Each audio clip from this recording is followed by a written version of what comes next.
A very good morning, students. This is Neil Mishra, PGT Economics, Surya School, Rewari. Today I am just continuing the topic of quantitative instruments of the RBI, which sometimes and every times, I would say that, controls the flow of credit in the economy. देखिए हमने reverse repo पढ़ाया, आपको repo rate पढ़ाया. Reverse repo में आपको पता ही होगा, reverse repurchase rate कहते हैं उसको.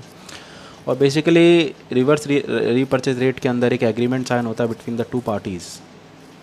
First is RBI, the RBI, and second is the commercial banks. Basically commercial banks he interest gain करती है. तो मैंने आपको दोनों तरीके बताए थे कि अगर कमर्शियल बैंक को इंटरेस्ट गेन करना है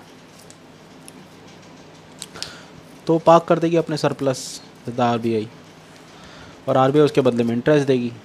और RBI जब इंटरेस्ट देगी कमर्शियल बैंक्स को तो ऑब्वियसली बात है RBI के पास कम फंड बचेगा to create money supply in the economy. Ultimately तीन ही सप्लायर होते हैं. बट यहाँ तक तो हमने पढ़ा रेट्स और रेशोज़ के बारे में. रेपो रेट का मैंने आपको बता दिया था, या commercial bank demands loan from the RBI. But now हम थोड़ा और डिटेल में पढ़ेंगे. आपको दिख रहा होगा open market operations. Basically open market operations वही होते हैं जहाँ पर हम ऑक्शन सेल करते हैं. और ऑक्शन सेल के अंदर सबसे पहला जो कॉन्सेप्ट है कि सेलिंग जो होती है, यहाँ पर बाइंग एंड सेलिंग जो होती है बेसिकली गवर्नमेंट सिक्योरिटीज़ की होती है.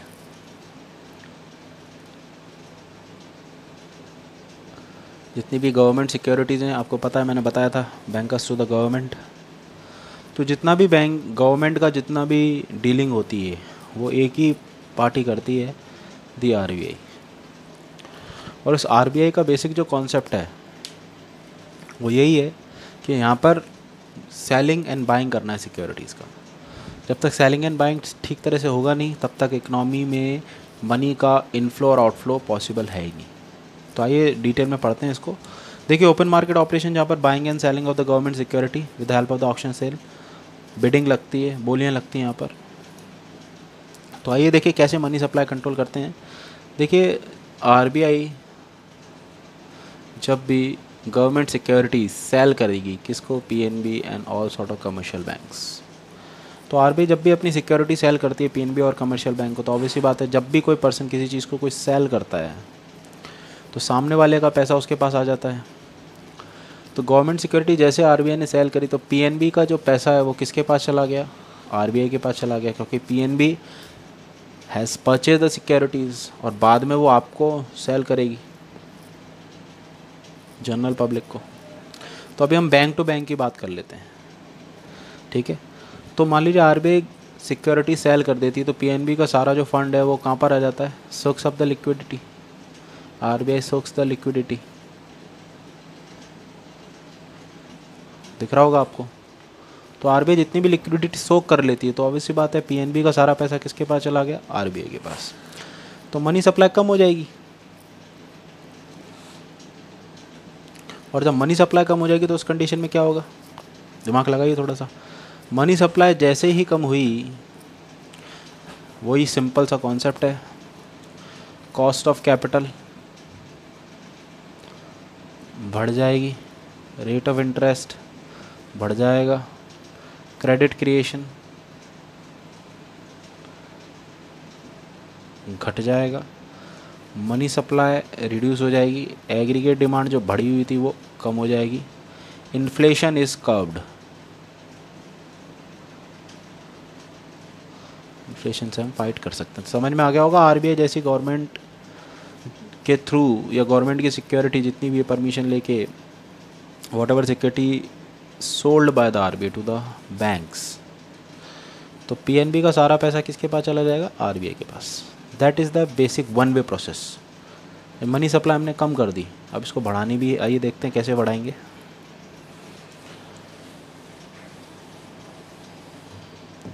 अब RBI इसका रिवर्स कर दीजिए आप. RBI ने पहले सेल कर दी थी, अब RBI विल परचेज, तो मनी सप्लाई बढ़ानी है. तो RBI जब परचेज कर लेगी आपकी गवर्नमेंट सिक्योरिटीज़, ठीक है, आप सेल करोगे PNB को, PNB RBI को सेल कर देगी, तो एक की सेल दूसरी की परचेज. तो RBI जैसे सिक्योरिटी परचेज करेगी तो जितना भी मनी है वो इंजेक्ट हो जाएगा इकोनॉमी में, और जैसे ही इंजेक्ट हुआ इकोनॉमी में, सेम टू सेम कॉन्सेप्ट है, मनी क्रिएशन थोड़ी बढ़ जाएगी,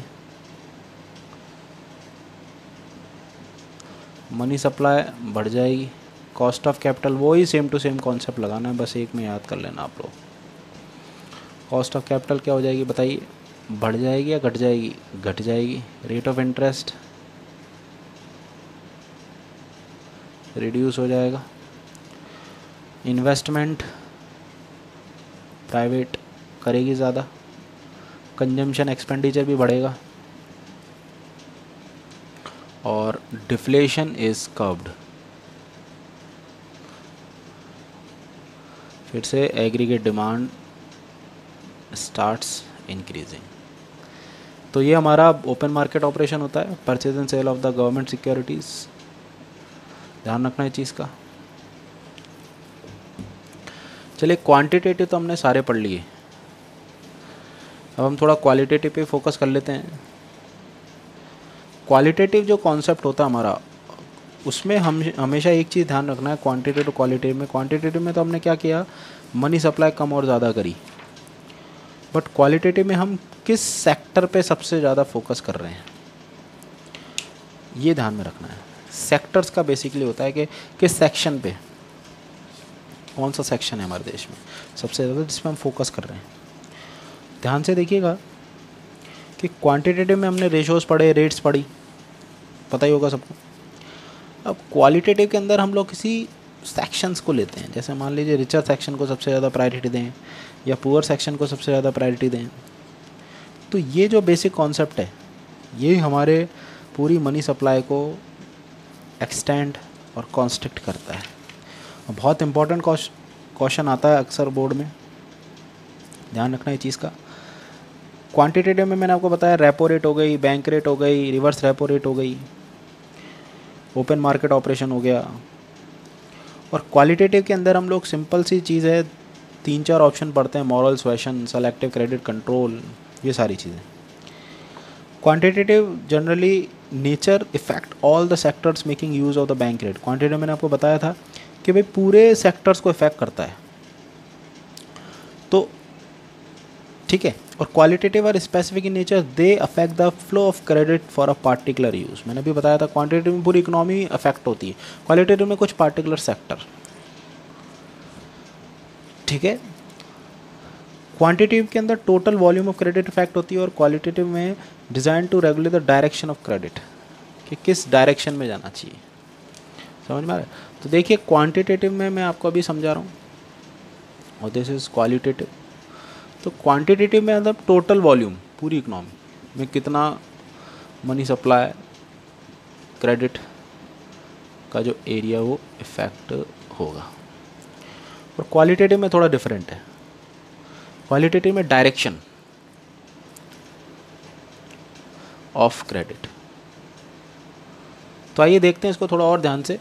सबसे पहला जो कॉन्सेप्ट है क्वांटिटेटिव और क्वालिटेटिव का, अगर हम ध्यान से देखें तो क्वांटिटेटिव में हमने पढ़े सारे rates, ratios, open market. Qualitative में आज हम पढ़ने जा रहे हैं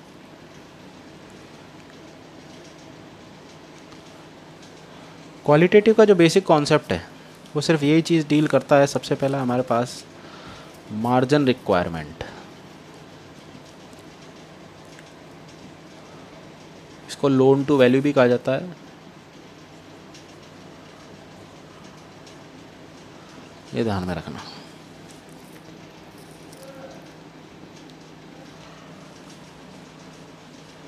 लोन टू वैल्यू, अब लोन टू वैल्यू होता क्या है, ध्यान से सुनिएगा इस चीज़ को। लोन टू वैल्यू के अंदर सबसे पहले जो कॉन्सेप्ट है वो यही बता रहा है कि मान लीजिए मिस्टर ए हैं, वो लोन ले जा रहे हैं 1 लाख का, और 1 लाख का जब वो लोन लेने जा रहे हैं तो उस कंडीशन में 1 लाख का लोन तो मिल जाएगा। मांगने गए, सिक्योरिटी उन्होंने दे दी 1 लाख की। अब उसके बाद कमर्शियल बैंक अप्रूव कितना करती है, ये मेन है। कमर्शियल बैंक अप्रूव कितना करती है, ये मेन है। कैसे? देखिए, मान लीजिए 1 लाख का लोन की बोला उन्होंने, उसके बाद जो सिक्योरिटीज़ हैं उन्होंने 1 लाख की दे दी, बट गवर्नमेंट ने बोला या आरबीआई ने बोला कि भाई 80,000 का ही सैंक्शन हो सकता है। तो यहाँ पर बैंक के पास कितना मार्जिन बचा? 20,000। सिंपल सी बात है कि 80,000 का लोन ले लिया आपने और 1 लाख की सिक्योरिटी दे दी, मॉर्गेज कहते हैं जैसे, तो कितना बचा? 20,000। That is loan to value. B option की बात करें, अब मान लीजिए 1 लाख की आपने सिक्योरिटी दी और आपको 90,000 का मनी सप्लाई रिलीज़ कर दी गई, ठीक है, क्रेडिट आपको 90,000 का मिला। अब बताइए यहाँ पर कितने का मार्जिन रिक्वायरमेंट बचा? एज सिंपल 10,000 का। तो दिमाग लगाइए किस में सबसे ज़्यादा पैसा मार्केट में, इकोनॉमी में इंजेक्ट होगा? देख लीजिए ऊपर आप।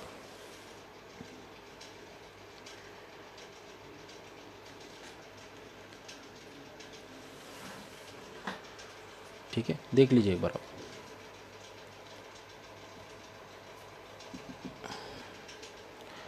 ऑब्वियसली बात है, पहली वाली कंडीशन में ही जाएगा सबसे ज़्यादा या दूसरी वाली कंडीशन में जाएगा? ऑब्वियसली बात है दूसरी वाली कंडीशन में जाएगा, क्योंकि यहाँ पर प्लस 10,000 है। यहाँ कमर्शियल बैंक से बात कम मार्जिन रिक्वायरमेंट बच रही है और यहाँ पर ज़्यादा बच रही है। आया समझ में? ये ध्यान में रखना है कि मार्जिन रिक्वायरमेंट का मतलब होता है लोन टू वैल्यू, ठीक है। तो गवर्नमेंट क्या कर रही है, बोल रही है आरबीआई और कमर्शियल बैंक्स क्या कर रहे हैं बेसिकली, आपको पता है आरबीआई के ऊपर ही कोई है नहीं, बट आरबीआई के अंडर सारे लोग काम करते हैं। तो commercial banks are working under the head, under the title, under the segment of the RBI. तो आरबीआई का बेसिक कॉन्सेप्ट यहाँ पर यही है, मार्जिन रिक्वायरमेंट, जिसको कहते हैं loan to value.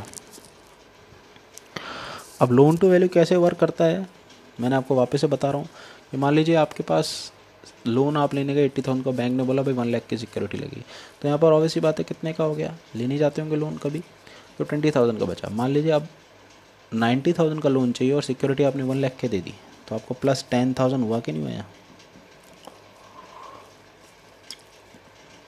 This is the basic condition, इसी को कहते हैं margin requirement loan to value. Clear हो गया होगा आपको? ये एग्जाम्पल आप ध्यान से देख लीजिएगा। दूसरा होता है भाई मॉरल स्वेशन। स्वेशन का मतलब होता है प्रेशर। मॉरल स्वेशन का मतलब होता है प्रेशर। प्रेशर का मतलब भाई कि आप लोग को पता है सबको कि भाई दी एपेक्स बैंक कौन है? Central bank. और सेंट्रल बैंक के डायरेक्टिव्स, रूल्स एंड रेगुलेशंस कौन फॉलो करेगा? Commercial banks. तो इन्फ्लेशन के टाइम में जब मान लीजिए डिमांड बढ़ी है, तो मैंने आपको बताया 2 पॉलिसी फॉलो करते हैं भाई, एक तो डियर मनी और एक चीप मनी।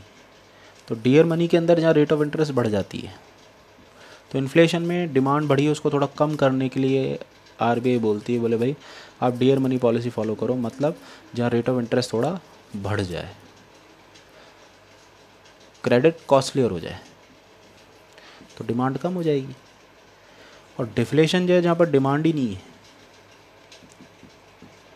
कि डिफ्लेशन को सही करने के लिए आप चीप मनी पॉलिसी फॉलो करते हैं। जैसे अभी जो प्रेजेंट में टाइम चल रहा है, वहाँ पर देखा होगा लोन सस्ते हो गए, रीज़न बीइंग है रेपो रेट कम हो गई, जिससे मनी सप्लाई बढ़ जाए। तो यहाँ पर डियर मनी और चीप मनी पॉलिसी फॉलो करनी है, जहाँ पर रेट ऑफ इंटरेस्ट रिड्यूस हो जाए, ये ध्यान रखना। तो इन्फ्लेशन डिफ्लेशन 2 कॉन्सेप्ट हैं यहाँ पर, ठीक है। तो ये मॉरल स्वेशन का मतलब होता है मॉरल प्रेशर, कि सारे के सारे लोग सिर्फ एक ही चीज़ को फॉलो करते हैं, मतलब यहाँ कमर्शियल बैंक की बात कर रहा हूँ, और जो आरबीआई डिसाइड करती है कमर्शियल बैंक वही फॉलो करती है, और बाद में हमें ही उसको इम्प्लीमेंट करना पड़ता है उन चीज़ों पे। हमें मतलब कमर्शियल बैंक्स, अभी उस चैप्टर को आप कमर्शियल बैंक के नाम से सोचें। उसके बाद किस पे असर पड़ता है? जनरल पब्लिक पे। Ultimately all the country person including us have to work according to the rules and regulations, have to work according to the policies prescribed by the RBI and the commercial banks। तो ये basic concept है यहाँ पर, कि यहाँ पर qualitative के अंदर एक नया है मॉरल सुएशन। सुएशन का मतलब होता है प्रेशर।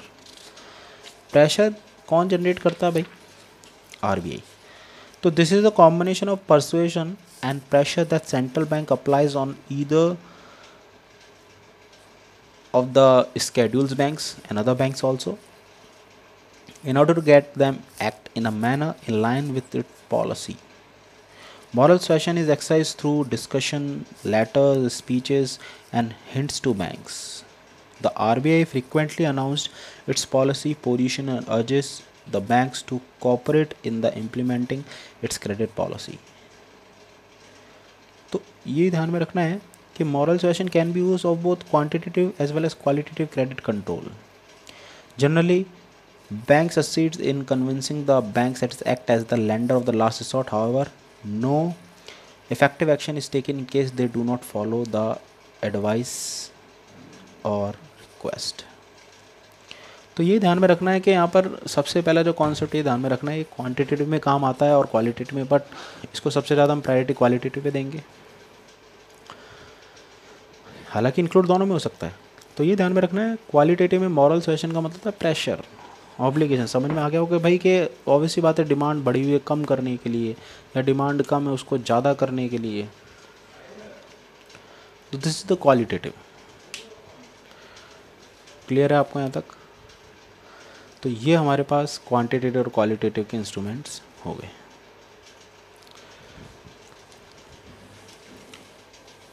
नेक्स्ट है हमारे पास, अभी खैर क्वालिटेटिव पूरा फिनिश नहीं हुआ है, क्वालिटेटिव के 2-3 फैक्टर और बचे हैं, मैं आपको बता देता हूँ। नेक्स्ट है भाई सेलेक्टिव क्रेडिट कंट्रोल।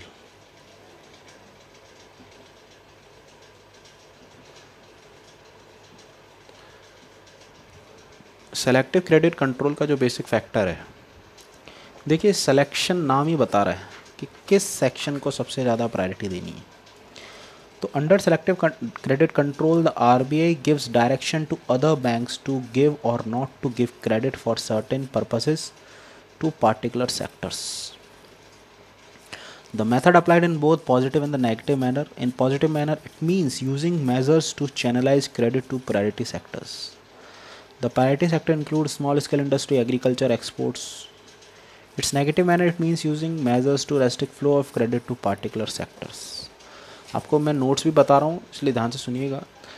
देखिए सेलेक्टिव क्रेडिट कंट्रोल नाम ही बता रहा है, हम दो बेसिस पे, पॉजिटिव और नेगेटिव. कैसे? मान लीजिए फ्लो ऑफ क्रेडिट प्लस हो रहा है, किसके लिए मिल रहा है भाई? स्मॉल स्केल इंडस्ट्री के लिए, एग्रीकल्चर के लिए दिमाग लगाना पड़ेगा थोड़ा सा, और एक्सपोर्ट्स के लिए. तो जब हम पॉजिटिव के लिए बात करें तो मान लीजिए अगर प्लस हो रहा है इकोनॉमी में पैसा इन सब चीज़ों के लिए, तो ये पॉजिटिव है. और नेगेटिव मतलब नाम ही बता रहा है, जहाँ पर पैसा का जो फ्लो, क्रेडिट का जो फ्लो है वो थोड़ा रिड्यूस हो गया, अब इन सब चीज़ों के लिए ज़्यादा लोन नहीं मिल रहा है. तो this is known as the selective credit control. ठीक है, तो यही ध्यान में रखना है कि यहाँ पर किस सेक्शन को, मैंने भी बताया था क्वालिटी में, सेक्शन को कितना डायरेक्शन जा रहा है, किस फ्लो में जा रहा है, ये ध्यान में रखना है. तो पॉजिटिव मैनर की बात करें, measures to channelize credit to priority sectors. और प्रायोरिटी सेक्टर कौन कौन से? स्मॉल स्केल इंडस्ट्रीज हो गए, एग्रीकल्चर हो गए. These are the backbone of the country, we need to focus on them. In negative manner, it means that using measures to restrict the flow of credit to particular sectors.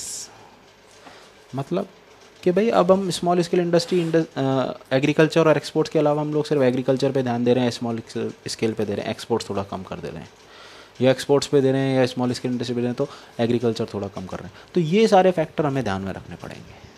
इसी में negative और positive होता है. समझ में आ गया होगा आपको लोग कि पॉजिटिव का मतलब इनफ्लो हो रहा है इन चीज़ों के अंदर, क्रेडिट, बैंक लोन दे रही है आपको. जब बैंक को लगता है कि बहुत ज़्यादा डेवलपमेंट हो रहा है, थोड़ा और सेक्टर्स पे भी ध्यान देना पड़ेगा, तो थोड़ा कम कर देंगे, दूसरे सेक्टरों पे ध्यान दे लेंगे, पार्टिकुलर सेक्टर्स पे ध्यान दे लेंगे. तो ये ध्यान में रखना है. This is known as selective credit control. उसके बाद हमारे पास आता है क्रेडिट राशनिंग, या राशनिंग ऑफ क्रेडिट भी कह सकते हैं हम लोग.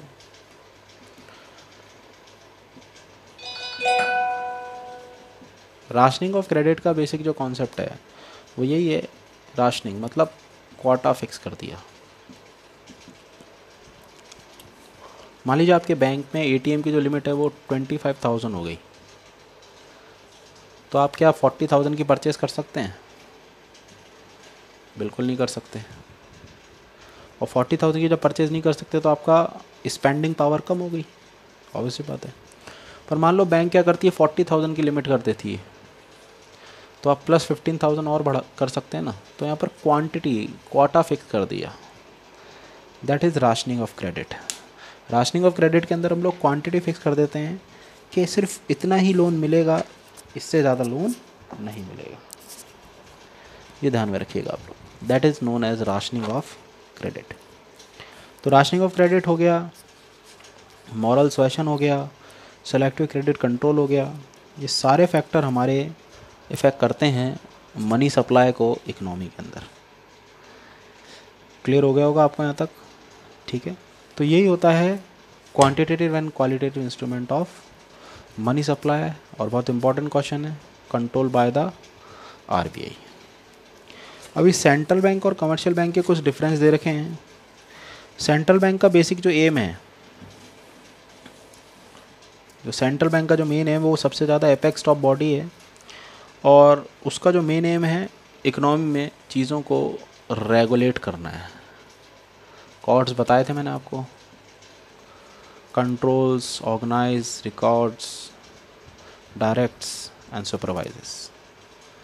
और जो कमर्शियल बैंक है उसका मेन फंक्शन जो होता है एक्सेप्ट, वैसे तो आजकल बहुत सारे फंक्शन हैं, lending, borrowing, foreign exchange reserve, agents बन जाते हैं, ट्रस्टीज़ बन जाते हैं, बैंक आपके विल को प्रोवाइड करा रहे हैं, वो सिक्योर्ड रख रहे हैं, तो ये सारी चीज़ें।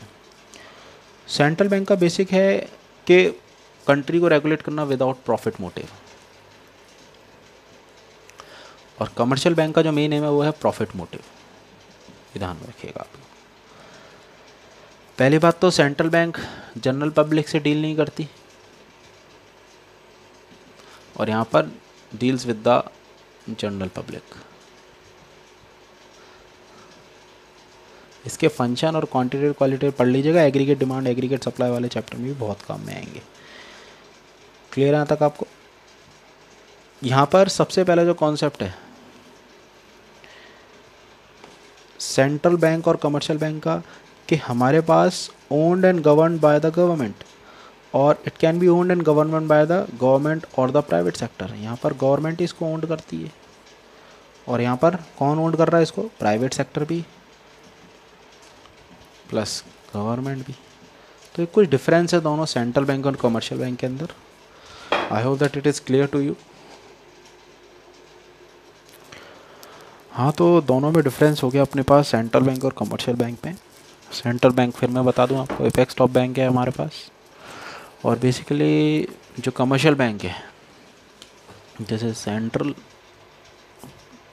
And this is commercial. आपकी किताब में भी डिफरेंस दे रखा है, आपको कोई दिक्कत, कोई डाउट, कोई पॉइंट समझ में आता पूछ सकते हैं आप। इसका मेन एम प्रॉफिट के बिना भी होता है, और यहाँ पर प्रॉफिट है। बेसिकली हमारे देश में 27 नेशनलाइज और पब्लिक सेक्टर बैंक्स हैं, और रिसेंट जो एक अमेंडमेंट आया उसमें 2019 में, जब वो 2017 तक हमारे पास 27 थे, अब वो 12 हो गए बैंक्स, 27 to 12। ये हमारे देश में नेशनलाइज और पब्लिक सेक्टर बैंक्स हैं, तो ध्यान रखिएगा इस चीज़ का। This is the basic difference between central bank and the commercial bank, और आपका मनी बैंकिंग वाला टॉपिक भी कंप्लीट हो चुका है। Thank you very much.